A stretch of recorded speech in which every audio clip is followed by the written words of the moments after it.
Did you exchange a walk-on part in the war for the lead role in a cage? Did you make that exchange? Think about those words that Pink Floyd told us. Let's enough about Pink Floyd, Bart. Let's talk about Blackstone. Not exactly the day to be selling puts because Blackstone is up over 1% today. And yep, that's right. Should have made that trade yesterday when they were in the red, but that's just part of it. That's all part of the fun that we have here at the Wealth Snowball, your new best friend in stocks, options, and dividends. I was looking at some puts, little put action, 7 days out, 1 week from today, expiring March 10th. And I was looking to be, on these puts on the wheel on an asset like Blackstone that I like. I'm fine being, probably 24 on the delta and lower. So this one's 18 at an 86 strike. Let's look to get a couple of dollar bills right here and right now. Let's do four. Let's put four on it. If we can put four on it, can we collect 47 cents per? Should be good to go on that, right? Maybe even 48. You want to try 48? Let's just try it and see if we can't fill those four contracts on this secured put with $34,000 worth of collateral. And again, I've said it before and I'll say it again. That's not at risk. It's not at risk at all unless Blackstone goes downtown to Chinatown and goes to zero, which is not going to happen between now and next Friday.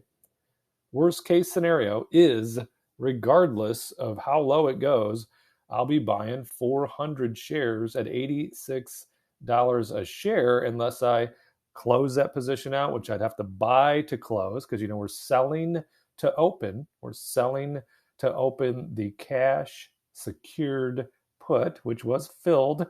And we did collect $192. We collected that. That went right into our pocket. Nothing happens to that money. We can go spend it on whatever we want. We could go out to Red Lobster and just live it up tonight if we so choose. Maybe double down and go to Long John Silver's, get twice as much food.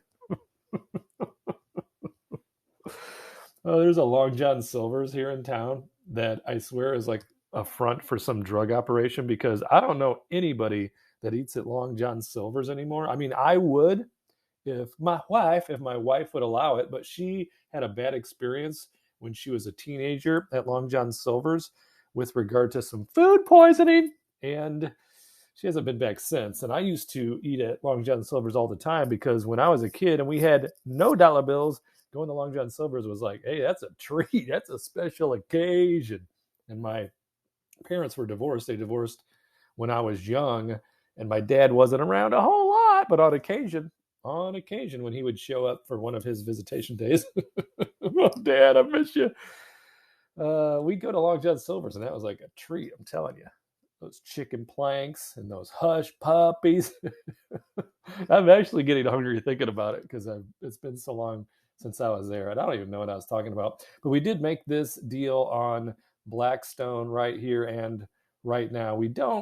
It's $34,400 of collateral, but nothing happens unless this stock, which is currently at $90 a share, if it sinks between now and next Friday, so that's 7 days, if it sinks in that time frame, then we could possibly be paying $86 a share for 400 shares because each one of these contracts represents 100 shares. So that's how it is.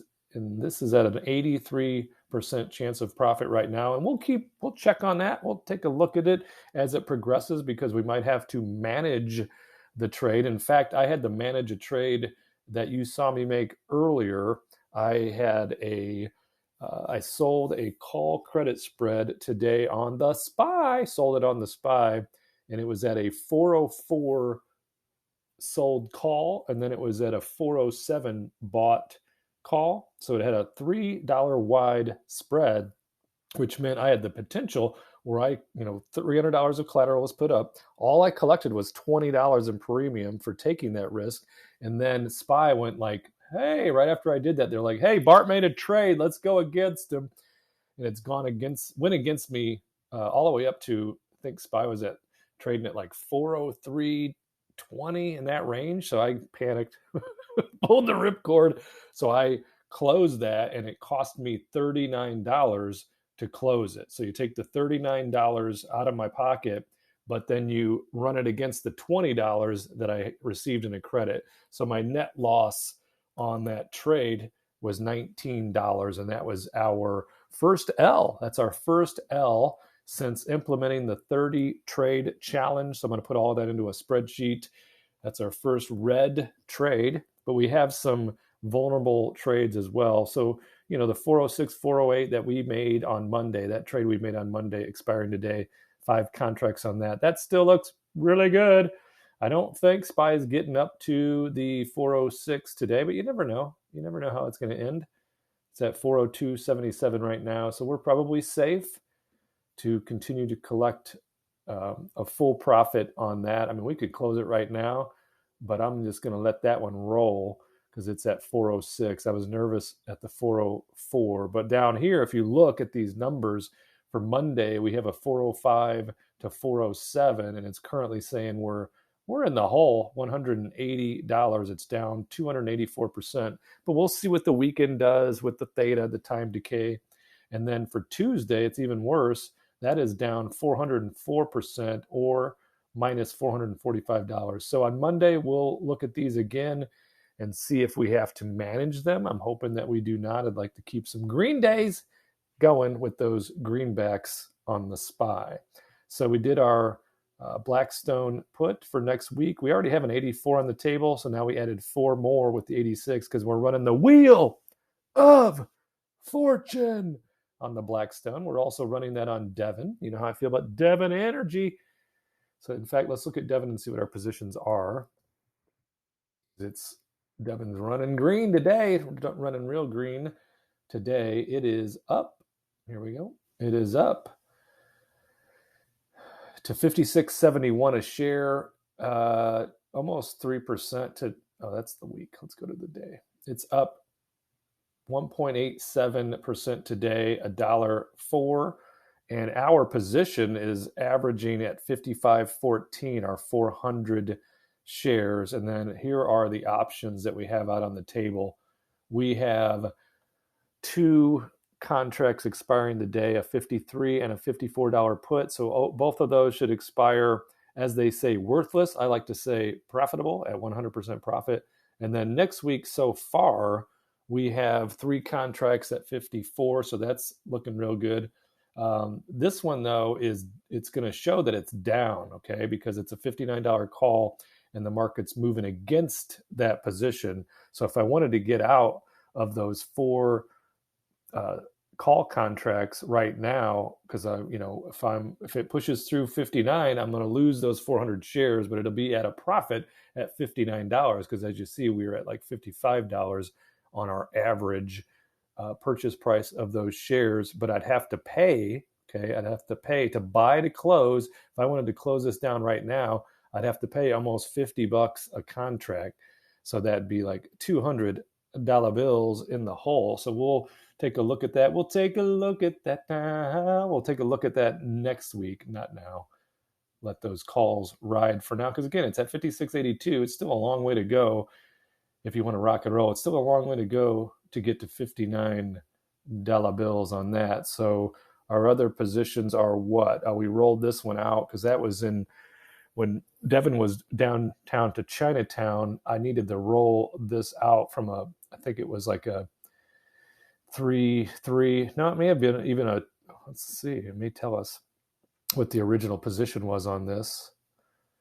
When we rolled it out, it was February 21st, we rolled that. We put $200 into our pocket and then rolled it out to April 21st, collected that $200, but it's at $55 bills on that. So we will keep an eye on it, but that'll be the Wheel of Fortune. So we'll be running a spreadsheet and going through all those numbers, specifically on Devon. What are we doing on the Google? You saw me trade Google earlier when I rolled. We had a call expiring today at $93. And as we can see here, Google is over $93 a share today, and I wanted to keep those shares. So see, right now it's at 93.68, and we wanted to keep our shares that we had in the Google. So we rolled out and up. We rolled it to next week and at 94, and that is right. Oh yeah, we rolled it to 95, even better, right? So we rolled it to 95, expires next week. So if indeed it pushes through 95 and I let those shares be assigned to the buyer at 95, we're making $2 more per share on that sale, and it's 200 shares. So it'd be a $400 to the green, to the profit, for us. So we will keep an eye on that as well. So far so good on a a very green day, as they say. Where are we at on the SPY? The SPY is at 402.88. So probably statistically could have let that credit spread run out. That was at 404, but you know what? It's a potential for losing $300. Was it 3 contracts? Yeah, no, it was 2 contracts, $3 wide. So a potential of $600 loss minus my measly $20 credit. So I bailed on that with my cold feet. Ooh, these feet are cold. Those Tootsies were cold. So I got out of that trade at a $19 net loss. So there we have it on that, and see it's riding up again. And I don't want to watch this all day. I got like Xbox and stuff to play.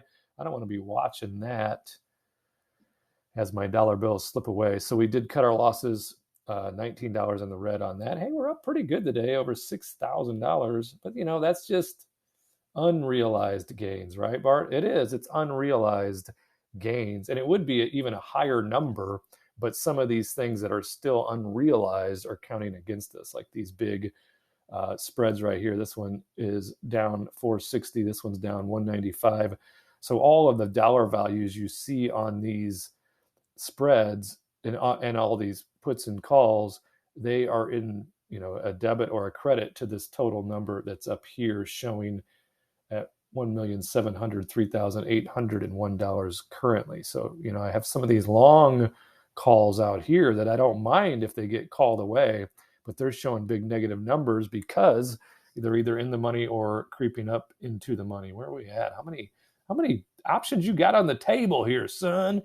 Well, we have a lot. So like, for instance, this Valero, you saw me make that trade, and it was basically like we bought it at, I don't know, whatever, we bought it at 131 or 132, and then we sold this call at 135, thinking that it would likely be pushing through 135, and Valero is indeed above 135 right now. So it shows a loss of 465, but the real net will actually be a profit based on what we bought those shares for. And if we do indeed have them called away at 135, and it's the same here with Arbor.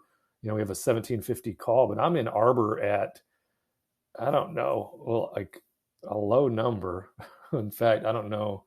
Yeah, I'll have to run the numbers on Arbor, but you can see I got 43 contracts on that. So that's 4,300 shares riding, but we've collected real nice dividends on Arbor Realty, and we would be selling at a nice profit if it does get called away at 1750.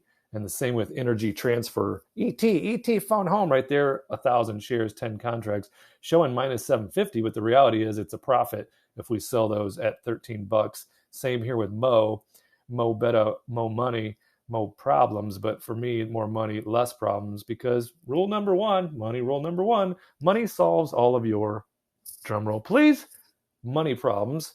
So we have that going for us. Same with VF Corporation. That would actually be a profit for us, but you see these big losses that it shows just because that's what those options would cost me to get out of right now if I tried to buy my way out of those positions, which I'm not going to do. We'll just let these long, tall Sallies ride. Let it ride, let it ride. Otherwise, this number would be a bit higher as well. So just something to think about as we look at all of these dollar bills, all these contracts that are expiring. Where am I at on? I think Bank of America is above 35, aren't they?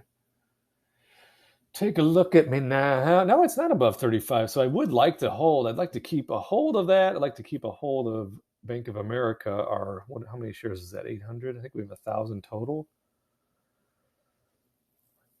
Oh, this is just the option. I think we have like 1,000. Yeah, we have 1,000 shares total. This is for 200. Then we have another call at 35 for 800. So we'll keep an eye on that. It's currently up 1.78% today, 34.09 on the Bank of America. I do want to keep those. So that's what we're looking at. All of our expirations, all of our remaining expirations for the day are at about 90% full profit and above. So we'll let those ride, let it ride. And then I'll probably check back in, see if there's any last minute trades before the weekend, because you know what happens before the weekend? We can catch that time decay, because when we're selling these premiums, time is on our side. And on the buyer's side, if it's moving against them, obviously the time decay works quickly against them. Because when their contract expires worthless, that's exactly what it is, because they pay to be in the trade. We collect money to be in the trade.